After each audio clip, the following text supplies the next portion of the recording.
Well, here we are in the unfathomable forest. There are 3 things that I need to glance here, although I'm not 100% sure all of them need to be as Yuri. In any case, one of them does. So, we are in the detour right now. What I'm looking for is in the diverted path, somewhere in the circle here. This one's interesting because it's not actually a fight, from what I gather. So let's hope that I do this correctly, because I don't know what to expect or where it'll show up.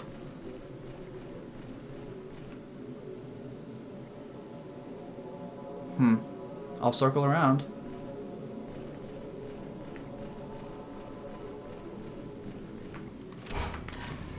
Good. We've seen this echo before, one with umbrella, and then...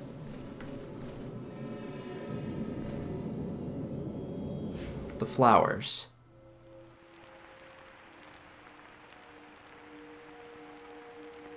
The mountain comes alive when it rains. It even wakes the spirits of the dead. There isn't much I can do. I can only pray the rain brings them solace, that they become one with the rain, with the water.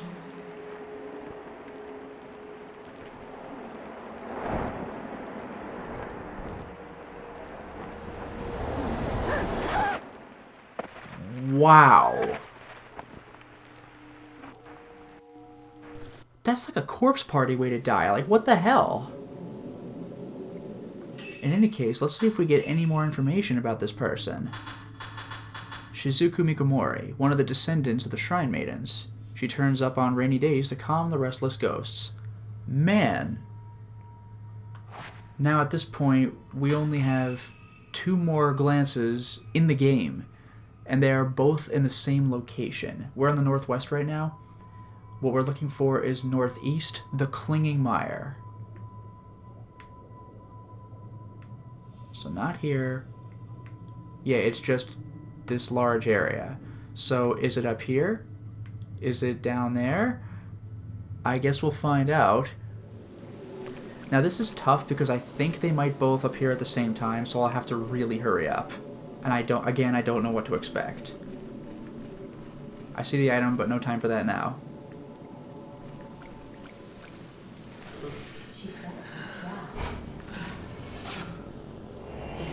Woman with a cut throat. And I've never seen either of these. Now I'm going to have to glance both of them quickly, and I think I blew it.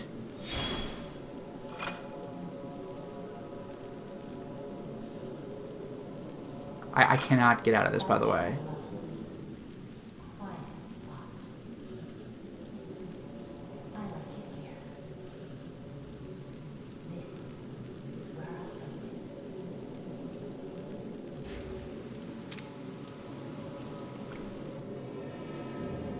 It looks like I only get one.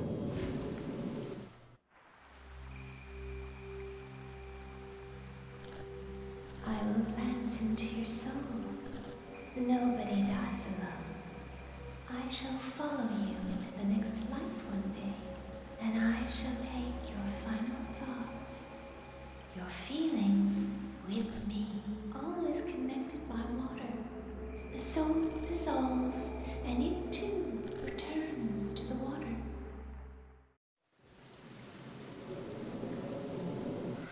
In fact, that's both ghosts. I do not think that counted for both. Did it? That gave me both? Oh, well, and ghostpedia 100%. That's fantastic. Well, here we are as Rin in the Forbidden Valley.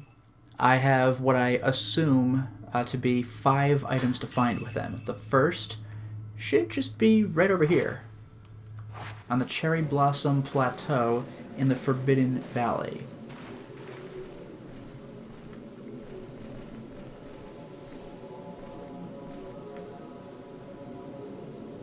I love how there's like 3 items right there, but I had thought that there would be something here. Probably just a tombstone. Yeah, Cherry Blossom Tree, people must be buried here. But I am a little disturbed that I don't... What? Whatever this is, I'm missing it. Oh, oh. What? I've never been to this area before. Yeah, normally when this guy shows up, I take a picture of what he looks at, and that produces an item of some kind. No way.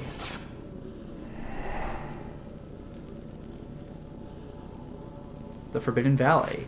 Outsiders who participated in ghost marriages were buried here. Whether the ceremony was a success or not, they were all interred. When a person dies, does everything about them disappear? I would prefer to believe otherwise. People don't disappear. They simply move on. Move on to an unseen world. So there it is. Interesting.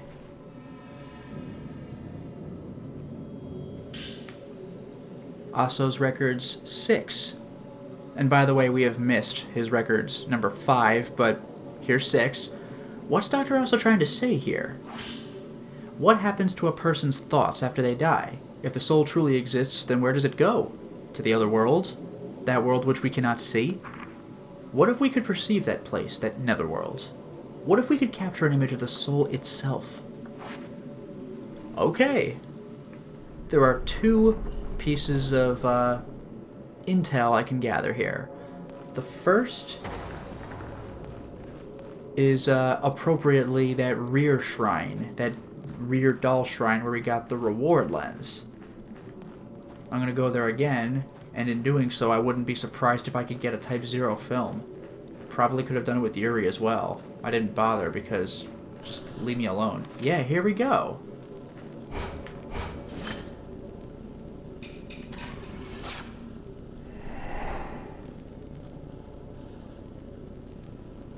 In time, Mount Hakami became known as a haunted place where people come to commit suicide. It seemed to attract death. Many young girls who disappeared ended up here and probably stayed here as pillars. It is said there is a world we cannot see on this mountain. It is a hidden world, invisible to the mortal eye.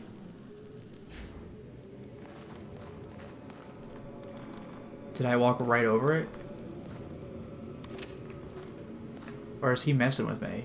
No, it's just right there. I thought it might have been a phantom expose or something. Dr. Aso's records 5. There's the thing we missed. What did Dr. Aso feel here on the mountain?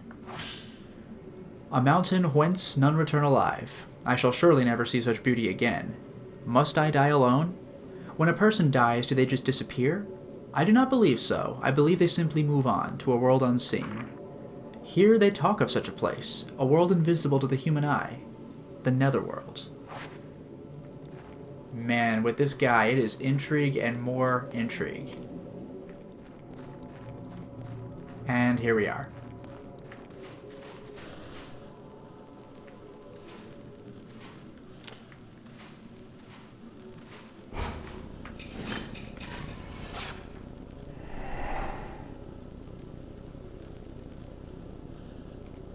Mount Hakami is a mountain of death, a place people are drawn to when they want to die. What did those shrine maidens mean to the people who came here to die? What did the grooms see in their long-dead brides? And Dr. Aso, what did he think of it all? The things he wanted to see, he wanted to do. The places he wanted to visit, the people he wanted to meet. What exactly happens to a person's thoughts after they die? If the soul is real, where does it go? Is it to that hidden world? The one we cannot see?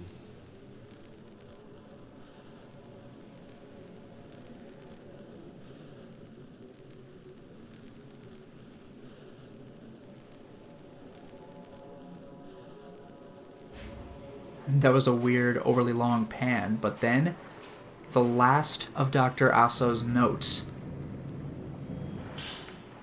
Dr. Aso. It sounds like he had some regrets in the end, with his records number 7. I feel I shall die alone. Death is a solitary pursuit. Here, on the mountain, they don't believe in dying alone. They believe that dying as a couple in a ghost marriage can transcend that. They do not die together. The man follows after, vowing an eternal bond. It is a unique form of double suicide. I can't keep myself from thinking about it. I shall likely be thinking about double suicide even as I die. Jeez, that is depressing. Now at this point, like I said, we only have 2 items left, and they are in Ren's final area. And here we are looking for the last 2 notes in the game. We're in the House of Joining. Now, one of these notes is on the 1st floor, and the other is on the 2nd floor. So what I'm going to do is do the 2nd floor first. And this is the room.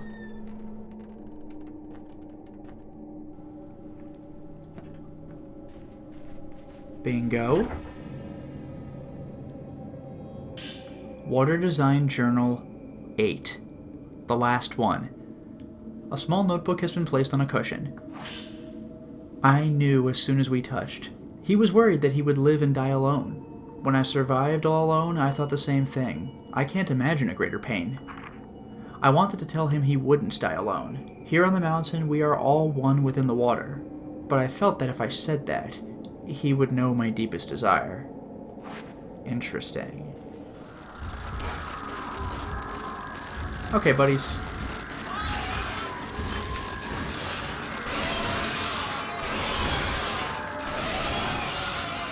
Boom, boom, boom, boom.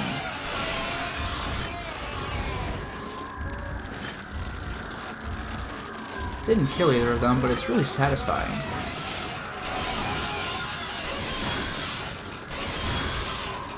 Boom, boom, boom, boom. I'll at least hit the other ghost. And I just managed to get 500 points. You couldn't even see him. And you are done. That was the fight.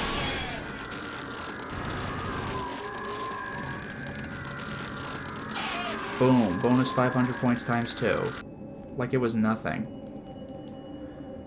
Now we get to the moment of truth, because this is a case where I need to capture an echo before it disappears. And it's always frustrating doing that because you only get one shot. It's not like it should be overly difficult, but, you know, you'd better get it right.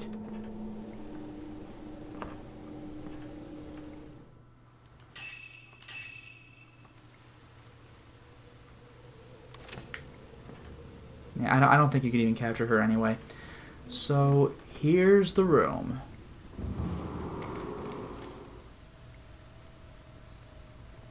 Aha.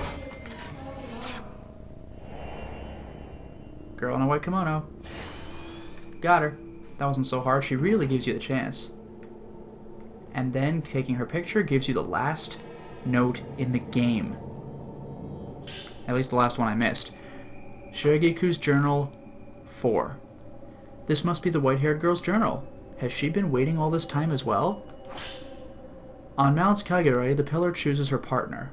I chose him. I gave him my token, my soul. He took my soul with him, and he will bring it back. We can hide together, in that confining darkness together, just like before. He will come for me. That does it. That does it. If all goes well, that should be every ghostpedia entry and every note in the game. And completing either of those gives me a reward. So completing both of them means that I should get 2 rewards. Hey, well, there's an unexpected surprise. An S+ on the most irritating level in the game? Sure. Well, maybe not the most irritating, but the longest.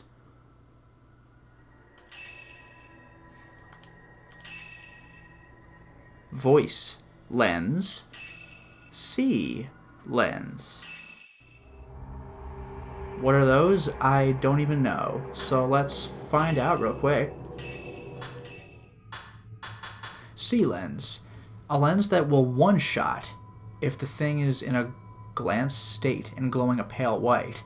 Oh, okay, when they kind of get that blurry like effect, I guess. That's insane. Although that's more for convenience. That's not probably very good for getting points because you want to get fatal frames and combos for that. But that's still cool. Now what is voice? allows you to hear the voice of a locked-on photographed subject. Is that for flavor? Because sometimes when I'm locked onto ghosts, I hear this weird, like, background noise. I wonder if you get to hear things more clearly if you have that effect. I'm actually kind of curious now. Let's take a look. I'm actually curious. Okay. There we go. Yeah, the voice costs nothing. Boom, gotcha. Oh.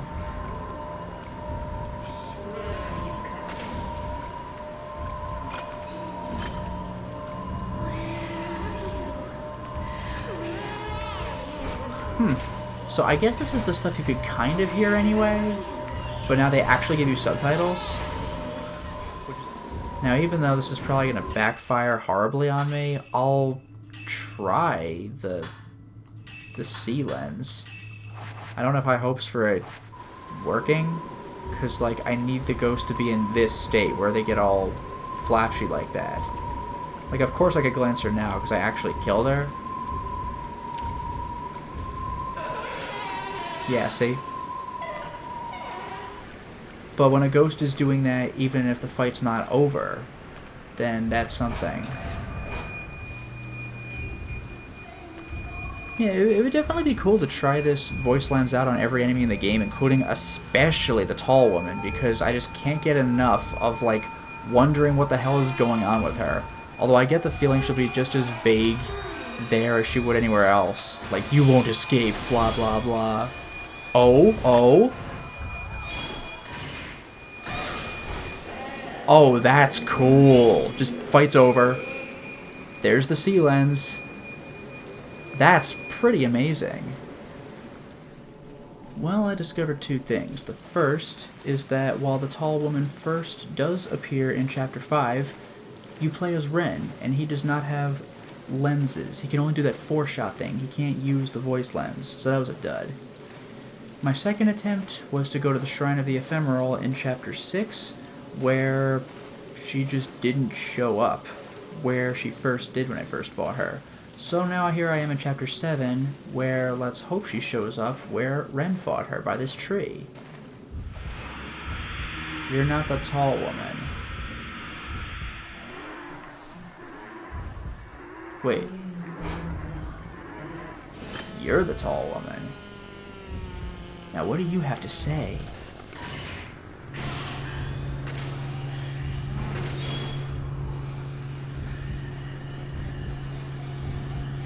I found you, ha ha ha ha. You're mine, I can, ha ha ha ha, see you. Oh my god. Takes a giant swipe at me. Nope. You're staying with me. I won't let you go, I won't let you go.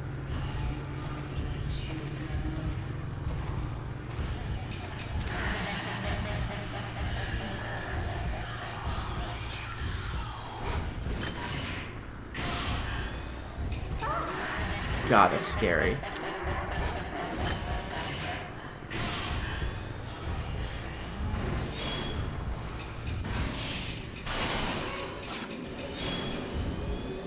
Ugh. And once again,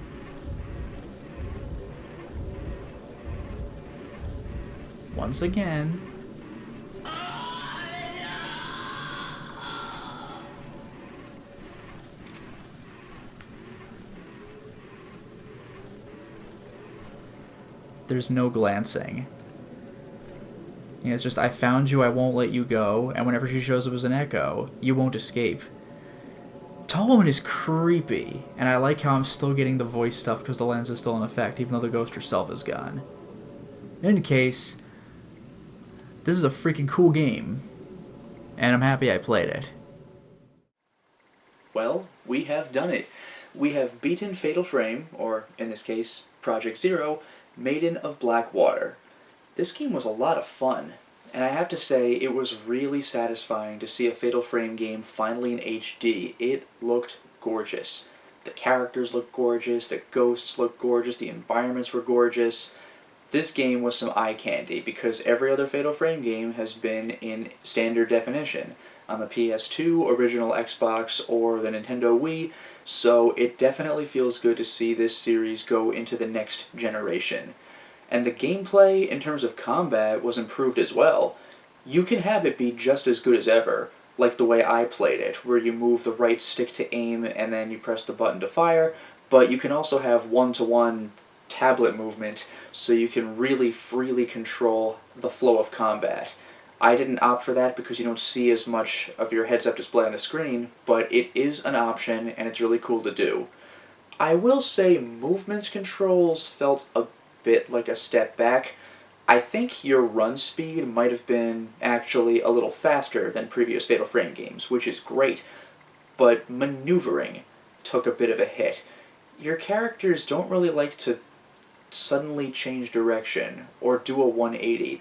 It almost feels like they move how a character would move in a game with tank controls, even though this game doesn't have tank controls. They kind of do this weird thing to turn around. Now you can press the control stick down to turn around, but they take their sweet time spinning, so I was sometimes tempted to go into first person view and turn around that way by aiming behind me. It felt a little weird. So the game, it seems, tried to compensate for that by having everything be pathways. There weren't really many open areas to run around in. There were some, but most of the game was hallways or pathways outside, but it still felt a little bizarre. I definitely liked the ability to glance. Glancing ghosts not only provided a whole host of cutscenes, but it was also cool to see each ghost's individual past, even beyond what the ghostpedia entries tell you. So it was rather fascinating to get more backstory by engaging in combat. If you just run away from some ghosts, which you can do, then you might be missing out on some story there. And speaking of story, I generally liked where the game went with it, as well as theme and bringing the characters together, but there were a bunch of chapters that just kind of felt like they were there. Go get Haruka. Oh, she left again. Go get her again. Go look for Hiska. Oh, you failed. Go look again. There are a few chapters that I feel could have been completely cut, and the game wouldn't really have suffered. You might not even have noticed that there was a loss. Fuyihi's whole quest for Haruka only really seems to get you an excuse to go to the mountains. You could find Hiska's charm so you could look for her in the first place anyway, and you could have gone yourself. Fuyihi did, I feel, have the most iconic scene in the whole game, that really uncomfortable to watch suicide scene. That was burned into my brain, but otherwise, I don't really think Fuyihi and Haruka really mattered in terms of the game's basic plot. Also, some aspects of the writing were more tell and don't show. Like, I don't think I ever got a look at what Miyu's foster mother looked like. We got her name, and I think an audio recording, and sometimes the game suffered for things like that. When we were doing the post-game stuff with Ayane looking for Tsumugi, I think even during the Let's Play I asked, who's Tsumugi? And it turns out we actually should have known, and I totally forgot, because I think we got a note on her once, that Hiska tried and failed to find her, and that was it. So, the post-game was wrapping up that loose end, or tying up that loose end, but I totally forgot Tsumugi existed. And so all of a sudden the game's like, hey, you want to deal with that one girl? And I'm like, who? And it's like, we're going. Like, oh, okay, guess, alright, sure. So it was nice to see that wrapped up in retrospect, but at the time I had no idea what was going on. I thought we were just looking for someone. I'm like, why does this person have significance? I totally forgot that she was mentioned in notes. And speaking of notes, there were some pretty negative implications here regarding Miyu and her family. Now, Miyu, I can understand her being a sympathetic character in that she's looking for her mom. She hasn't seen her mom since she was abandoned when she was 3 years old. I get it. You know, she was just old enough to remember being abandoned, and she has this empty place in her heart. I need to find Miku. I get it. But the way she went about doing it, she just disappeared from her foster mother. She just like vanished, and her foster mother probably had her heart broken as a result. And when they tried finding Miu with Hiska's shadow reading ability, it seemed that Miu didn't want to be found. That's pretty rough. And then she goes off and looks for Miku, really regardless of what anyone else thinks, including Miku herself. When she finally did rescue Miku, it seemed that Miku didn't really want to be saved. And even in Miu's bad ending, Miku gets what she wants. You know, that part where she's like, oh, don't worry, Miu, I'll stay forever. And it's like, that's a lie, and I know it. That did reflect negatively on Miku as well, but still, Miu kind of took her out of where she wanted to be, even if being a pillar does suck in terms of physical pain. But it was Miku's choice, so like it was a weird thing. But then there's Miku herself. Boy, oh boy, is she the elephant in the room in this game. My god. As usual, she was looking for her brother Mafuyu. This was a thing way back on the original Fatal Frame on PS2. And Miku's never really gotten over his disappearance. I understand. But then we learned that Miku was interested in a ghost marriage, and I was like, well, okay, I don't know why they're conflating the ghost marriage plot and the Mafuyu plot, though. I guess it explains why she was in a reliquary at the end. But, okay, who's the ghost she married? But the game kind of implies, and someone in the comments section of these videos told me that the official guidebook actually confirms that, yes, she entered a ghost marriage with Mafuyu, which means that the game clearly established that Miu is a Shadowborn. That explains why she has such powerful glance abilities, but that also means that she is the product of ghost incest, and that's freaking weird. I don't know why the game would go in that direction. It just rewrites Miku's character to get this creepy vibe. Like, I understand you love your brother, but, like, in the romantic sense, I really don't know why they went in that direction. It kind of colors the entire game, and even the series, differently. Now when you go back and play Fatal Frame 1, you're like, oh no, my brother vanished, I'm looking for him. But now you know, in post, how Miku feels about Mafuyu, and it's creepy. So I don't, like, I don't, like, the game, I still liked Maiden of Black Water, but I don't know why they went in that direction with the writing, and they really didn't have to. It's just, it's weird, and it colors the characters differently, and I feel in a negative way. It's like, did you have to do the incest angle? Really? Like, it's weird to me. I mean, I still like the game, but my god. Now, back to gameplay elements, I did find it strange that there were no post-game ranked missions. Like, I don't remember if Fatal Frame 4 had them, but the trilogy certainly did. Complete ranked missions to unlock some lenses for yourself. But then again, this game is chapter select, which is highly convenient, and also they are ranked, so you can grind away that way. There are no New Game Plus ghosts, unfortunately, but you could still get cool unlocks via going back and grinding away anyway. At this point, the only stuff in the game I'm missing are the Fatal Lens, which I believe I get from getting both of Yuri's endings with her white kimono, and that turns a Shutter chance into a Fatal Frame opportunity, which is great. And then there's getting the infinite ammo unlock by beating Normal and Nightmare, and there's the Festival unlock, which turns every shot into a Fatal Frame shot by S+ing everything on Normal and Nightmare. So this game has replay value, to be sure, and it was definitely an experience I find to be worth having. So thank you all so much for watching this game, and thank you to Julia Escrow for choosing this game to be played, and thank you for Migamer, Dracologist, and Elena Antique Sensei for their amazing title cards. And this was a blast to experience. Oh, and one more thing I should mention before we sign off is the tall woman. I kept asking how she relates to the plot, and it turns out she really doesn't. She is, I had thought she was 9 feet tall, I just picked a number. Turns out she's 8 feet tall. She's basically Hashisaku-sama. She's a Japanese internet urban legend, so she's kind of like Slenderman in that regards. They kind of put her in the game, I think, as fan service. Hachi actually means 8, referring to her height. So there's that, but you can look up the story of Hachisaku-sama, and you might find some interesting little stories there. So it was cool to see her there as a bit of fan service. So a little more the game has to offer for us. But anyway, thank you once again for watching this game. The next thing we're going to tackle is going to be another horror title, shorter, but definitely worth taking a look at. So look forward to that. Until next time, everyone.